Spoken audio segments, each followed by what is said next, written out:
Well, good morning, everyone. Happy Tuesday morning to you, and welcome back to Morning Musings. My name is Don K. Preston. I am the president of Preterist Research Institute of Ardmore, Oklahoma. I just appreciate you being with me so very, very much. And as promised yesterday, today I want to summarize what we have seen in regard to the Great Tribulation. We spent several videos now demonstrating the first century provenance and restriction on the Great Tribulation. The implications of what I've shared with you are literally profound. And I would suggest to you that what we have seen in our study of the Great Tribulation, is absolutely devastating to all futurist eschatologies. It is devastating to the dispensational view because it proves that the Great Tribulation was in the first century. Now, keep in mind, there are many amillennialists who also believe. Kim Riddlebarger, for instance. Kim Riddlebarger believes that the Great Tribulation is yet future. So, the fact that we have been able to demonstrate so clearly, and don't forget my book, Blast from the Past, The Truth About Armageddon. I'll have something special for you here in a moment so that you want to take advantage of, I'm real sure. Nonetheless, in this book, I demonstrate without any doubt whatsoever that the Great Tribulation was in the first century. So, like I said, understanding the Great Tribulation is devastating to any futurist view in reality, because those eschatologies which put the Great Tribulation in the future immediately prior to the coming of the Lord are falsified. If the Great Tribulation was in the first century, then millennialism is falsified, and the amillennialism of men such as Kim Riddlebarger is falsified, because guess what? There is an inextricable bond and link between the Great Tribulation and the coming of the Lord, the judgment and the resurrection. Therefore, if the Great Tribulation occurred in the first century, that does mean the coming of the Lord, the judgment, and the resurrection was in the first century. Now, the postmillennialists try to escape that dilemma by telling us, men such as Kenneth Gentry, Keith Matheson, James Jordan, etc., and of course he was a Reformed amillennialist, but nonetheless, they all tell us, yes, the Great Tribulation was in the first century, without any doubt whatsoever. What these good men fail to see, or in some cases perhaps refuse to see, is the fact that in Scripture, Old Testament and New Testament, the Great Tribulation is absolutely inseparably bound with the resurrection, as we spent a good bit of time developing. So, when our postmillennial friends say, yes, the Great Tribulation occurred in the first century, they are thereby demanding, logically and scripturally, that the resurrection was in the first century. Simply stated, your view of the time of the occurrence of the Great Tribulation determines where or when all eschatology was or is fulfilled. If the Great Tribulation is yet future, the coming of the Lord, the judgment, and the resurrection is still future. If the Great Tribulation is past, then the resurrection, the coming of the Lord, and the judgment is past as well. So, in sum, what we have shared with you in this series on the Great Tribulation proves there is no futurist eschatology. The Great Tribulation was in the first century, therefore all futurist eschatologies are wrong. Point number 2. This segues perfectly into point number 2. All attempts to divide Matthew chapter 24 and 25 into two different subjects. Number 1, the coming of the Lord in AD 70, and number 2, the coming of the Lord at the so-called end of time. It's refuted because, remember, If the Great Tribulation, if the abomination of desolation and the Great Tribulation were first century events, that means the resurrection was a first century event. But if the resurrection was a first century event, then guess what? That means the resurrection was a first century event, and there is no division in Matthew 24 and 25. Point number 3, our study of the Great Tribulation. And oh, by the way, all of that proves the disciples were not wrong when they asked, what is the sign of your coming and of the end of the age? The disciples understood from prophecy that at the end of the age, the Great Tribulation would take place, and that Jesus had just predicted that destruction.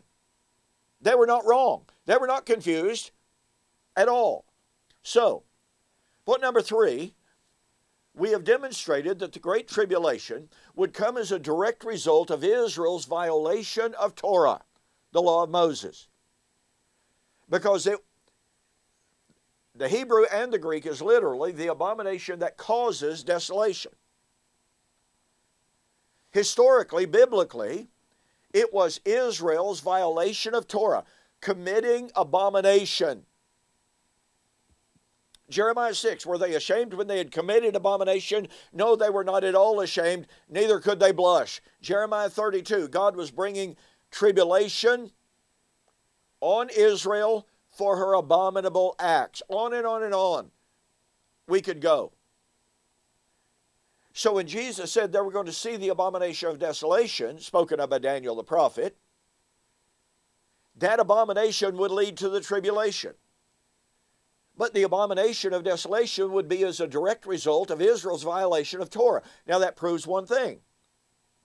2 things. It proves that the abomination and the tribulation are directly related to Israel and Israel's covenant history. Number 2, by the way, it proves that the tribulation would be on Israel. It's not a worldwide tribulation. It's not tribulation coming on America for violating or for abandoning Israel ostensibly. It's not on Russia or China or South America. Remember, the abomination of desolation would be Israel's sin that would bring the tribulation on her. Since the tribulation would be God's judgment on Israel for violating Torah, that means the law of Moses did not pass away at the cross. Look, folks, I'm sorry. The only way you can prove that is to prove that the abomination is totally unrelated to Israel's sin. You would have to therefore demonstrate that all of this Old Testament background imagery and language in which Israel's abominations led to tribulation on her has no connection whatsoever.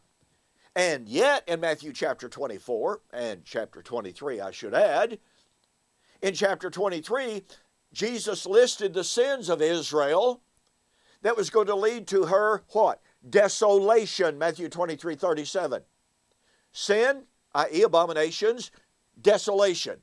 And in Matthew chapter 24, Jesus continued that it was Israel's persecution of his followers that was going to lead to her desolation. Everywhere we turn, every aspect of the abomination and the tribulation focuses on Israel's sin and the judgment of Israel. And thus, once again, since the tribulation would be God's covenant judgment on Israel for violating Torah, then Torah did not pass away at the cross. I'm sorry, you cannot apply the covenant sanctions, the covenant penalties of a law after a law has been abrogated, annulled, and stricken from the books. So if the law of Moses was annulled, stricken from the books at the cross, then the covenant sanctions and the covenant penalties found in the law of Moses could not be applied in AD 70. So, Our study of the abomination of desolation and the Great Tribulation points us inexorably to the first century and to the judgment on Old Covenant Israel. And you see, here's kind of the exciting thing about this. In the Jewish narrative, the Jews well understood that in the last days, in the last generation, in Israel's last days, Deuteronomy 32, you would have the appearance of Elijah. You would have the great apostasy. You would have the arrival of the Great Tribulation. And that Great Tribulation would lead directly to the coming of the Lord, the judgment, and the resurrection, the kingdom. That's the biblical narrative. That's Jesus' narrative. And it proves without a shadow of a doubt, the Olivet Discourse is not about two different subjects, or two different times, or two different peoples. It's about God's covenant judgment of Israel in the first century. Here's the great news. The Jews understood, the Bible taught, and Jesus taught, that with the taking away of Old Covenant Israel, the New Covenant world of Jesus, the everlasting kingdom of Messiah, in which dwells life and righteousness for anyone and for everyone of any nation and all nations, is now fully available. The old had to pass before the new would be fully established and set in place. And that's precisely what happened with the Great Tribulation, the coming of the Lord, the judgment, the resurrection, and the kingdom. Now look, I'm going to make a special offer today. Tomorrow I'm going to expand it. Well, let's just do it like this. All right, here we go.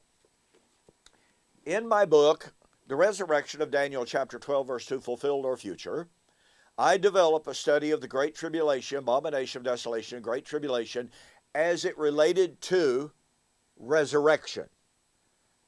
It's one of the most exhaustive treatments of that interrelated study that you'll find anywhere. It's regularly $23.95, okay?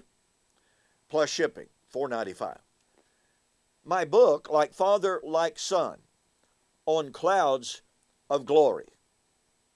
This book will get into the nature of the parousia of Christ that was being promised in Matthew chapter 24, 26 and following, the passages to which we are about to turn. This is regularly $19.95. This book is regularly $4.95. All right? Now, be watching my website, DonKPreston.com, BibleProphecy.com. I'm going to get out my pen. I'm going to whittle it down to offer you a 3-book special for the months of both November and December, so that you'll be able to avail yourself of 2 books that will help you to understand resurrection, to help you understand the nature of the coming of the Lord, and obviously the Great Tribulation as well. So, I'm not even going to give you a price today. That will come on the flip side, which is where I'll see you.